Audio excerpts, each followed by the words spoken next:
অনুপ্রবেশ রুখতে কড়া বিজেপি সরকার। সীমান্তবর্তী জেলা মালদায় জমি হস্তান্তর শুরু।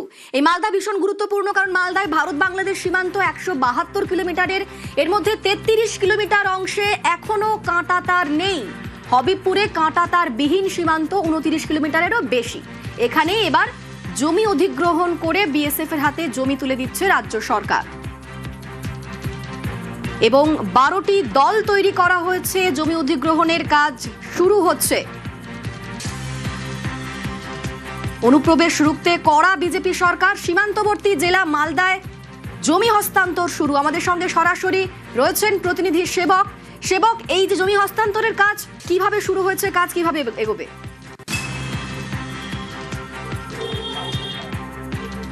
একদমই দেখো অনেকটা মুখ্যমন্ত্রী বলার পরে এবার একবারে মাঠে নেমে কাজ শুরু হয়ে গেল। কার্যত যুদ্ধকালীন পরিস্থিতিতে মালদহের ভারত বাংলাদেশ সীমান্তে সেখানে জমি অধিগ্রহণের কাজ শুরু হয়েছে। আমরা যে ছবি দেখাচ্ছি মালদহের। সেবক, শোনা যাচ্ছে? একদমই দেখো, রাজ্যের অন্যতম এই যে ব্লক হবিবপুর, সেখানে কিন্তু সবচেয়ে বেশি যে ব্লক হবিবপুর সেখানে কিন্তু সবচেয়ে বেশি 29 কিলোমিটার এখানে কাঁটাতারবিহীন এলাকা, এবং এই এলাকায় জমি অধিগ্রহণের কাজ মুখ্যমন্ত্রী বলার পরপরই যুদ্ধকালীন তৎপরতায় শুরু করে দেওয়া হয়েছে। মাঠে নেমে কাজ হচ্ছে এবং ইতিমধ্যেই যারা কৃষক তারা জমি দেওয়ার জন্য এগিয়ে এসেছেন। তারা বলছেন স্বেচ্ছায় তারা জমি দিতে চান। বিশেষ করে গত কয়েক দশকে তারা যেভাবে বাংলাদেশি দুষ্কৃতীদের দাপট দেখেছেন, যেভাবে জাল নোট পাচার, গরু পাচার, চোরা চালান, এই ধরনের। বেশ, বিএলআরও এবং ডিএম তারা কি বলছেন শোনাবো।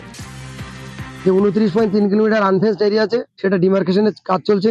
সবাই মিলে ওয়ার ফুটেজ আমরা কাজ করছি। আমরা প্রায় 12টা টিম নামিয়েছি। টিমরা সকাল থেকে সন্ধ্যে পর্যন্ত কাজ করছে যুদ্ধকালীন তৎপরতায়। প্রাকৃতিক অনেক দুর্যোগ আছে, তার মধ্যে আমরা কাজ করে যাচ্ছি যাতে আমরা অনারেবল মুখ্যমন্ত্রীর টাইম বাউন্ডের মধ্যে আমরা আমাদের কাজ শেষ করতে পারি। কৃষক ভাইরা আছেন, তারা তাদের জমি দিতে যথেষ্ট উৎসাহী, এবং আমরা আমরা টাইম বাউন্ডে তাদের কাজ করে তাদের যে ক্ষতিপূরণ সেটা দিয়ে প্রায় কম বেশি 260 একর জমি আমরা বিএসএফ এর হাতে হ্যান্ড ওভার করে যথাযুক্ত সময়। অলরেডি আমাদের 10 কিলোমিটার দেওয়া হয়ে গেছে একটা জিপি, সেটা হলো ধুমপুর জিপি, আর বাকি আছে এখন হলো বৈদ্যপুর আর জাজুয়াল জিপি। বিএসএফ সঙ্গে মিটিং করেছি। মিটিংটা আমাদের ল্যান্ড ডিপার্টমেন্টের অফিসাররাও ছিলেন। কিভাবে আমরা আমাদের পেন্ডিং ল্যান্ডস ইস্যুকে শেষ করবো এন্ড পুরোপুরি ল্যান্ডটাকে আমরা বিএসএফ কে ট্রান্সফার করে দেবো। ওনাদের পয়েন্টগুলো আমাদেরকে বললো, আমাদের ল্যান্ড অফিসাররা ওনাদেরকে যা ইস্যু ছিল বললো। আমরা এটা 45 ডেজ মধ্যে শেষ করে নেব এন্ড এটা নিয়ে আমাদের প্রস্তুত আছি। এখন থেকে আমাদের civil and BSF and even police সঙ্গে কোঅর্ডিনেশন থাকবে এন্ড ইস্যুটাকে কন্টিনিউয়াসলি আমরা জমির কাগজপত্র জমা দিতেছি। বর্ডারে কাঁটাতারের বেড়া হবে, তার জন্য আমাদের 4 ভাই মিলে শতক কাঁটাতার ধোয়ার জন্য অনেক খুশি। আমরা সুরক্ষা থাকবো, বাংলাদেশ থেকে কোনো লোক এসে অত্যাচার চালাতে পারবে না। তার জন্য রাতে অন্ধকার এসে গরু চুরি করে মানুষজন